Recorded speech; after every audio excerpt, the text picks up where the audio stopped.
Здравствуйте, друзья! В эфире Геоэнергетика Инфо. С вами Радайкин Максим и мой сегодняшний собеседник Александр Фролов. Здравствуйте! Здравствуйте, здравствуйте. Германия опять борется сама с собой за пополнение газовых хранилищ. Эта зима была не такой теплой, как две предыдущие, поэтому газовые хранилища изрядно опустели. Александр, почему же Германия не пополняет вовремя газовое хранилище или рынок не помогает? Ну, давайте начнем с того, что зима действительно была чуть более напряженной, чем предыдущие зимы, начиная с зимы 20-21 годов, которая была, наверное, самой яркой, самой холодной, самой драматичной, в принципе, в 2020-х годах. Что касается конкретно Германии, то ситуация там примерно такая же, как во всем остальном Европейском Союзе. То есть изъято из подземных хранилищ было больше, чем чем зимой 23-24 годов.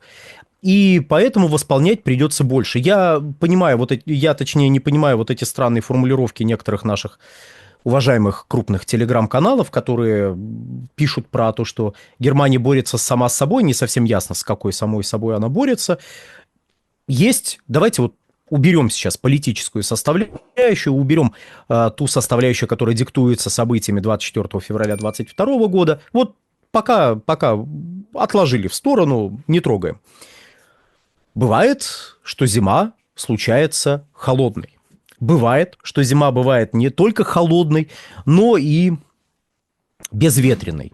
Тогда спрос на газ возрастает. В первом случае он просто возрастает, во втором случае, когда холодное и безветренное, возрастает ускоренными темпами, потому что газовым электростанциям приходится парировать риски, возникшие из-за снижения производства электрической энергии на ветроэлектростанциях. Ну, то есть, надо же производить электрическую энергию. Очевидно, надо производить электрическую энергию. А где вы ее возьмете? Ну, вот газовые электростанции вам могут ее произвести. Мы и до 2022 года наблюдали ситуации, при которых запасы газа в подземных хранилищах Европейского Союза вообще, и Германии в частности, оказывались на низких уровнях. Вот, например, в конце зимы 20-21 годов.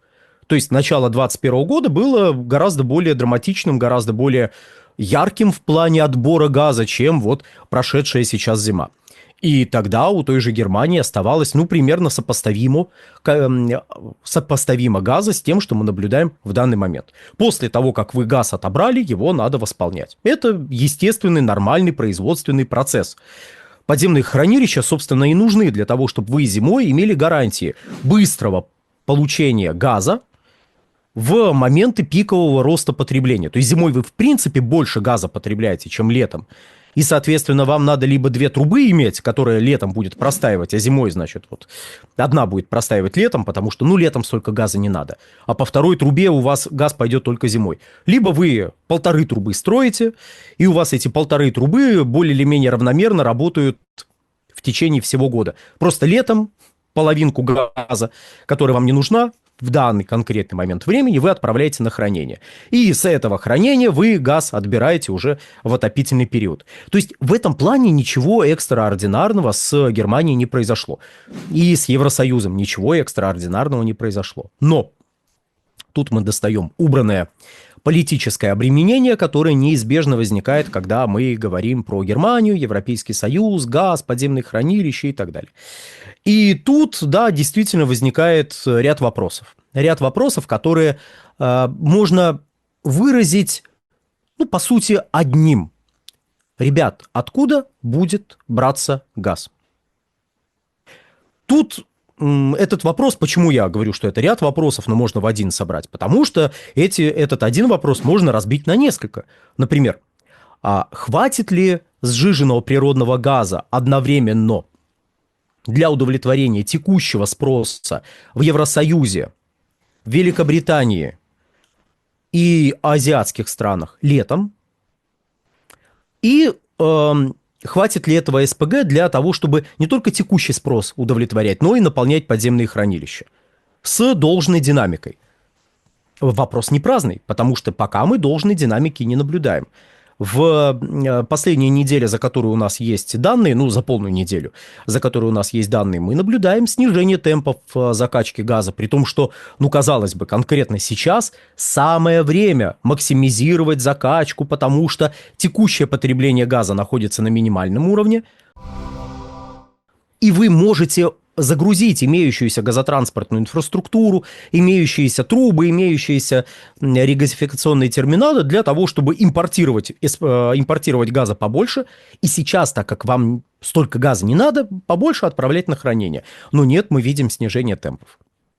Снижение темпов связано с рядом обстоятельств. И тут мы, собственно говоря, и приходим к тому, что под все разговоры о том, что Китай сокращает спрос на газ, о том, что Азии не надо будет столько газа, но эти разговоры имеют такой, знаете, ситуативный характер. То есть в момент приходит статистика: о, смотрите, у Китая спрос на газ, вот сейчас они сократили спрос на газ по сравнению с предыдущим годом, с тем же периодом предыдущего года. Но посмотрите в мае, посмотрите там за другие периоды. Там тоже падение спроса происходит. Или происходит падение спроса на СПГ за счет выпадания американских объемов, а спрос на газ растет. Потому что у Китая в 2025 году появилась полноценная, ну точнее как, прокачка газа по силе Сибири в сторону Китая вышла на плановый уровень 38 миллиардов кубических метров газа в год. Суточные уровни были достигнуты, вот эти плановые суточные уровни были достигнуты еще 1 декабря 2024 года. То есть потребление газа вообще в Китае сокращается или только СПГ, притом за счет американской составляющей? Ой, наверное, в основном за счет американской составляющей. Ай-яй-яй.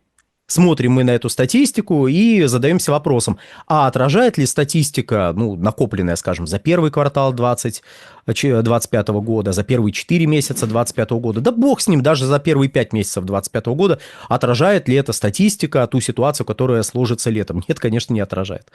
Летом может быть все, что угодно. Зима была прохладной. Как отмечается в одной статье Financial Times, которую у нас тоже процитировали, притом процитировали, как «зима была аномально холодной». Нет, в статье говорилось, что это была первая настоящая зима, не аномальная, а нормальная. Понимаете, вот дело в том, что предыдущие зимы были теплыми, а эта зима была первая нормальная зима. Это не аномалия, как вот в начале 2021 года, когда, знаете, Мадрид снегом покрыло, там половину Испании засыпало, вот, ветер холодный, страшно, ужас и вообще перебои с поставками энергоносителей, ну, кошмар какой-то творится. Нет, ну, просто холодная нормальная зима. И что произошло? Выработка электрической энергии на ветроэлектростанциях сократилась. И вот тут второй вопрос. Кроме того, и вот мы тут возвращаемся к тому, о чем чуть ранее было сказано, что вопрос, откуда брать газ? Откуда брать газ? Можно разбить на несколько вопросов. Вот еще один вопрос. А не придется ли увеличивать закупки газа, если вдруг летом, как и в начале 2025 года, выработка электрической энергии на ветроэлектростанциях окажется ниже прогнозируемой? Придется. Откуда, опять же? Ну вот мы приходим, а откуда вы будете брать этот газ? Есть третий вопрос. Как должен реагировать рынок в условиях, когда в июне, ну вот мы записываемся 1 июня 2025 года, когда в июне 2025 года Евросоюз должен представить законодательные акты, нормативно-правовые акты, которые должны будут регулировать отказ от российского газа. Ну, рынок как в этих условиях будет реагировать? Рынок и так, мягко скажем, в напряжении находится. А тут вы говорите, ребята, мы откажемся с 27 года, точнее, к концу 27 года от российского газа. И да, вроде бы, ну, сейчас 25 год, чего сейчас-то беспокоиться? Ну, так извините, подвиньтесь. Рынок начнет в истерику впадать прямо сейчас. Вы публикуете законодательные вот эти свои инициативы, вы публикуете нормативно-правовые акты, которые вы требуете от национальных, ну, от государств, членов Евросоюза, к концу 2025 года предоставить планы по отказу от российского газа, национальные планы. Как рынок отреагирует в условиях вот этой неопределенности? И есть еще одна составляющая, еще один вопрос, на который можно разбить вот этот основной вопрос про откуда брать газ. На мировом рынке сжиженного природного газа. По уверению Еврокомиссии, я, кстати, с этим мнением соглашусь, в 2025 году сохранится напряженность. То есть избытка предложения в 2025 году не будет. Ну, и летом 2025 года избытка предложения тоже не будет. Вот. И здесь мы приходим к следующим соображениям. Их уже выразили, опять же, вот в ранее упоминавшейся статье Financial Times говорилось о том, что, ну, они вынесли это в заголовок, что, мол, Евросоюз может, ну, Европа может переплатить 10 миллиардов за газ в 2025 году по сравнению с 2024. Тут довольно простые соображения, на самом деле, лежат в основе этих подсчетов. Мы можем сравнить объемы, которые оставались в подземных хранилищах к концу отопительного сезона 23-24 годов, с теми объемами, которые оставались в ПХГ к концу вот прошедшего отопительного сезона. И обнаружится, что разница, ну, примерно 30 миллиардов кубических метров.